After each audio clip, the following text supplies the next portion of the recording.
Thank you for joining iPlus training today. We're going to begin with an overview of iPlus. We'll look at what incentives are supported and the benefits you're going to receive.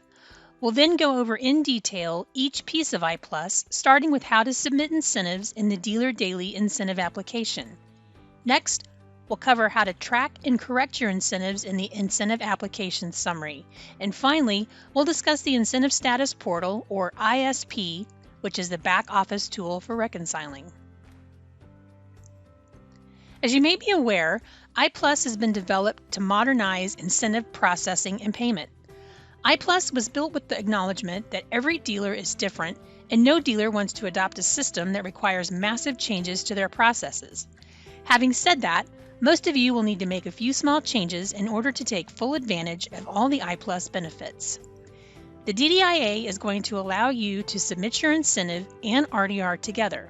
As long as RDRs are received by Monday, 7:30 p.m. Central Time, you'll be paid 100% of your cash incentive money weekly. No more 70-30 split. The incentive application summary will allow you to manage and correct your incentive application, which means fewer challenges. And finally, the ISP is going to help your back office easily track and reconcile payments without the need to verify incentives applied for in iPlus. Ultimately, iPlus will provide your dealership with more timely payment and reduce the number of challenges you submit, which we all know is time-consuming. Okay, now let's go over the iPlus supported incentives.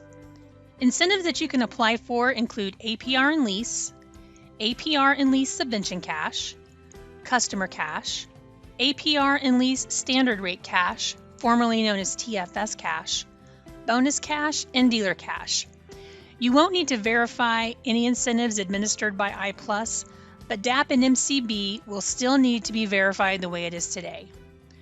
All certificate-based programs listed to the right in red, such as loyalty, conquest, military, college, etc., will continue to be processed as they are today.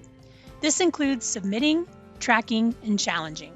So again, only the incentives listed in green on the left of the screen are supported by iPlus. Now let's take a look at how to submit an incentive application in the DDIA. The DDIA is built directly on your current RDR screen in Dealer Daily. All you need to do is fill out the sales details and customer information. Over to the right, we've added the incentive details. This is where you're going to select the incentive. It's VIN-based, so only valid incentives are going to show up here. You'll then print the incentive acknowledgement form, which we will cover in just a moment, and then transmit the RDR and incentive together. It's pretty simple. You don't have to submit the RDR at the same time that you print the form. You can always come back later to report your sale. By printing the acknowledgement form, you automatically save your transaction, both the RDR and the incentive selection. The dealer cash checkbox at the bottom of the screen is for opting out of receiving dealer cash incentives. Please do not check this box unless the vehicle or customer fall outside of the program guidelines or for an employee purchase. Filling in this information and printing the form will probably be the biggest process change you're going to encounter with iPlus. When we first piloted this program, some of our dealers were very concerned with this step and believed it was going to slow down their sales process. Once we were a couple of weeks into the new program, we asked dealers how they ended up incorporating this step into their process, and here's what they had to say. Some just hand-keyed the information directly into Dealer Daily. Others copied and pasted from their DMS. And then there were a few that booked the deal, waited for the interface to come over to Dealer Daily, and then unbooked the deal. Now this option obviously depends on your DMS integration, and every DMS is different. There are conversations happening right now with DMS providers to try and streamline this process. Feedback has been very positive. Dealers currently on this program recognize that this minor change from handwriting a cash form to keying it in Dealer Daily is totally worth the effort once they started seeing their 100% weekly payments. The way that you smooth out your point-of-sale process is totally up to you. Now let's have a look at the incentive acknowledgement form. Prior to the launch of iPlus, your finance or sales manager filled out the cash form by hand. This form will no longer be sent out by the region office. The incentive acknowledgement form replaces that cash form, and whoever filled it in before will need access to the DDIA. This pre-populated information is linked to services at headquarters, and it's the only way that accounting would approve the 100% weekly payouts, so handwritten forms are no longer accepted, and you must use this form for all cash incentives and iPlus. Once the acknowledgement form has been printed, both the RDR and the incentive selection are automatically saved. Now you can either transmit both the RDR and the incentive together, or you can come back for a later report. Currently, signatures are captured manually on the acknowledgement form, but the iPlus team is exploring options to digitally secure those signatures in future enhancements. And as you know, this is a legal document that must be signed by both you and the customer and filed in the deal jacket. In the event that the incentive service goes down, please log a ticket with the Dealer Daily Help Desk, and they or the region will provide you with the blank form. You'll still need to go back when the service is available, select your incentive, and transmit. Remember, you only get paid if the incentive has been submitted through the DDIA. You can just staple the form that you filled out by hand to the printed form. There's no need to get the customer's signature again. Now let's look at a possible scenario where you might need to submit an RDR, but the customer is unavailable to finalize the deal. From your RDR summary screen, select the VIN. After you've filled in all the sales details and the customer information, all you need to do is select Incentives TBD and then transmit. Now what this does is it submits your RDR only. Once the customer has selected their incentive, you'll have to come back to the incentive application, select an incentive, print the form, and transmit before you can receive payment. Now let's update our TBD. The customer has selected their incentive and is ready to finalize their deal. To correct the TBD selection for this sale, navigate to the incentive application summary. We'll cover this in the next section. Find the vehicle marked TBD and click on the VIN. You can also select the checkbox and click Update IA. Either way, this brings you back to the RDR screen. Now you'll notice that the RDR information is grayed out, so no changes can be made, but you are able to update your incentive. The customer has decided on customer cash and they'd like to apply it to the deal. Now you must print the incentive acknowledgement form and have the customer sign.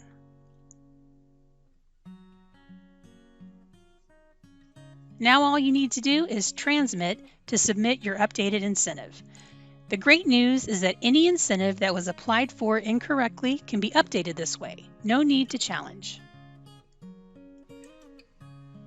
Incentives submitted in the DDIA will be recorded in the Dealer Daily screen called the Incentive Application Summary.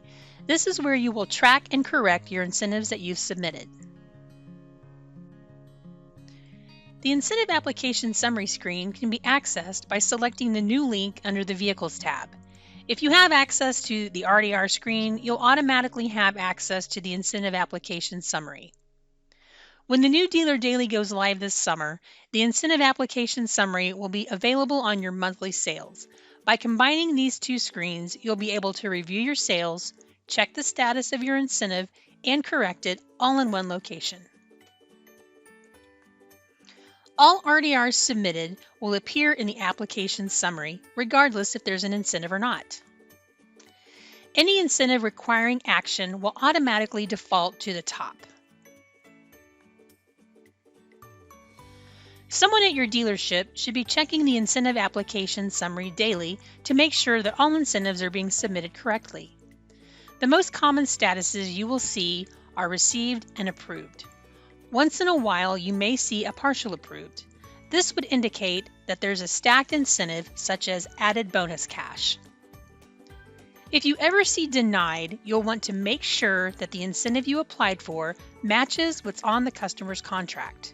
If it doesn't, you can easily go back to your incentive application, correct the incentive, and resubmit. This will eliminate the need to submit a challenge. We've talked about TBD a couple of times. TBD should only be used on the rare occasion that the incentive service is down, or if you need to report a sale and the customer is unavailable to finalize the incentive. Keep in mind you won't be paid until your incentive has been transmitted. TBD means to be determined, so when the customer selects their incentive, you'll need to go back to the incentive application, select the incentive, print the form, and transmit. Again, please do not use TBD for incentives that are not administered by iPlus. You should select No Customer Incentive Available for those. If you ever see pending, queued, or failed, try and resubmit the incentive by ticking the checkbox and selecting the Resubmit button. If the transmission fails again, a ticket will need to be opened with the Dealer Daily Help Desk. These are all technical issues that need to be logged. If it's not reported, then we don't know that there's an issue. The final piece of the iPlus program is the Incentive Status Portal, or ISP. This is the tool that your back office will use to check payment status and to reconcile iPlus payments. The ISP will be a new link that can be accessed from the Office tab.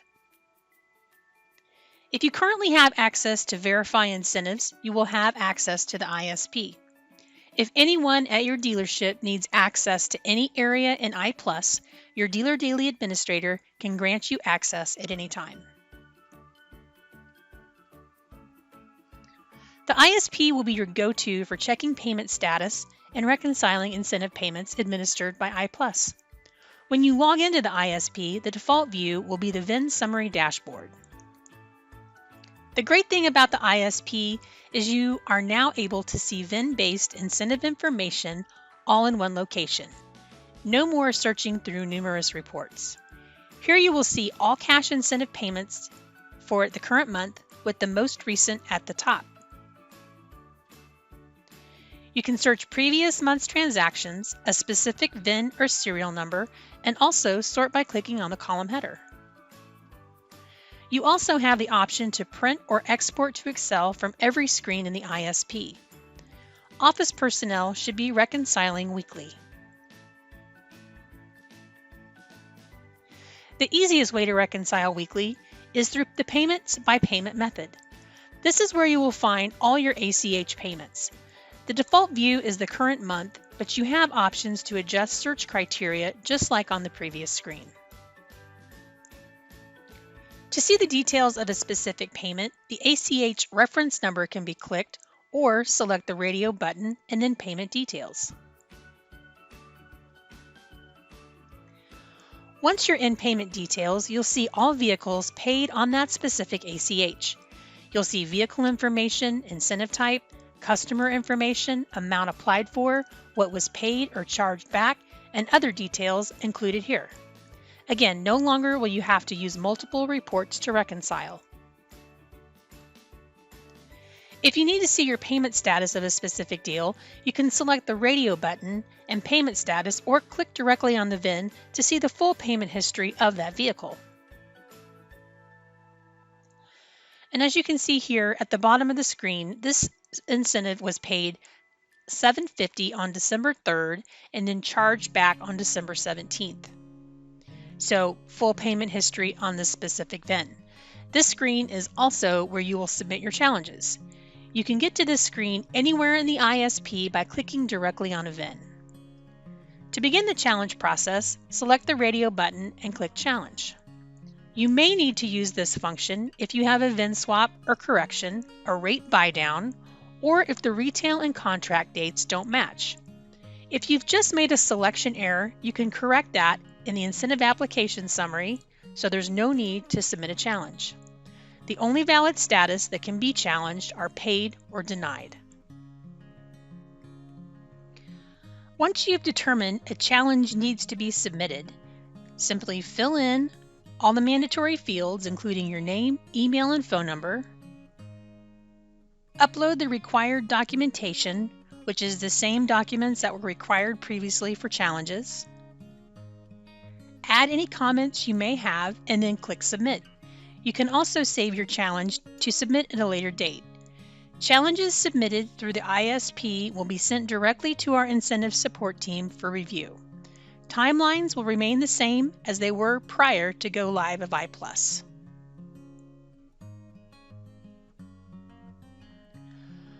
When reconciling your Statement of Electronic Funds report against your payments by payment method in the ISP, you'll want to make sure that the total amount paid and the payment reference numbers match. The Statement of Electronic Funds report has not changed, and it doesn't give you VIN-based information. The ISP is where you will find all these details, and this is why it's going to save you time when you're trying to figure out what's been paid. The next tab in the ISP is the Challenge Dashboard. This is where you're going to track all the challenges that have been submitted.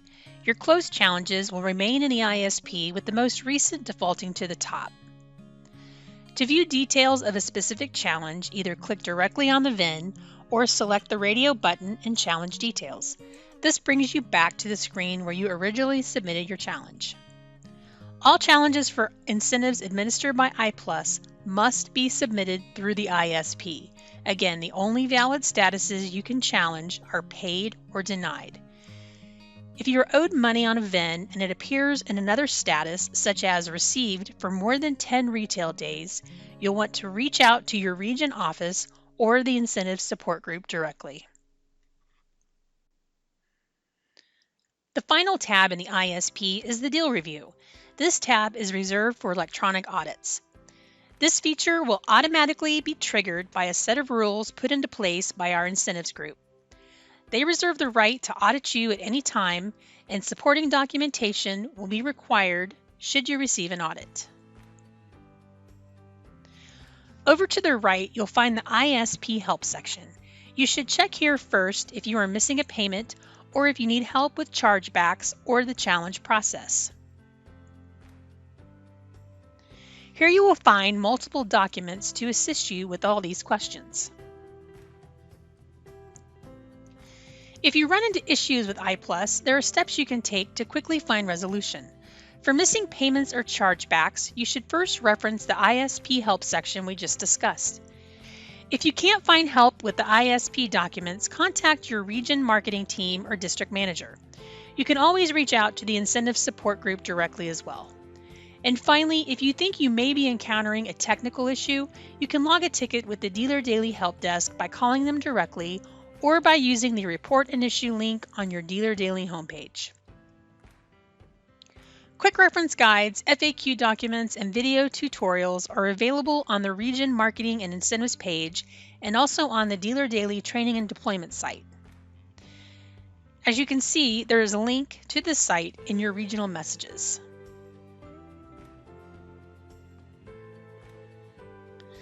Now let's go over a few of the best practices that we've seen. Reporting sales regularly leads to faster payment. Your RDR deadline for the weekly cycle is Monday at 7:30 p.m. Central Time. As long as you're getting all your RDRs submitted by this time, you're going to be paid 100% weekly. Your finance manager should review the incentive acknowledgement form with the customer carefully. This is to ensure that all the details match what is on the contract.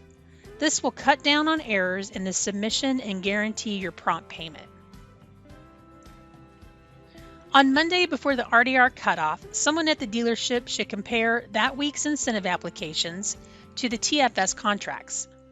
If there are differences between the contract and the incentive application, an update should be performed in the incentive application summary to reflect the deal that was provided to the customer. Your sales and finance team should review the incentive application summary against the deal jackets on a daily basis to ensure that they're applying for the incentives correctly and seeing very few denied incentives.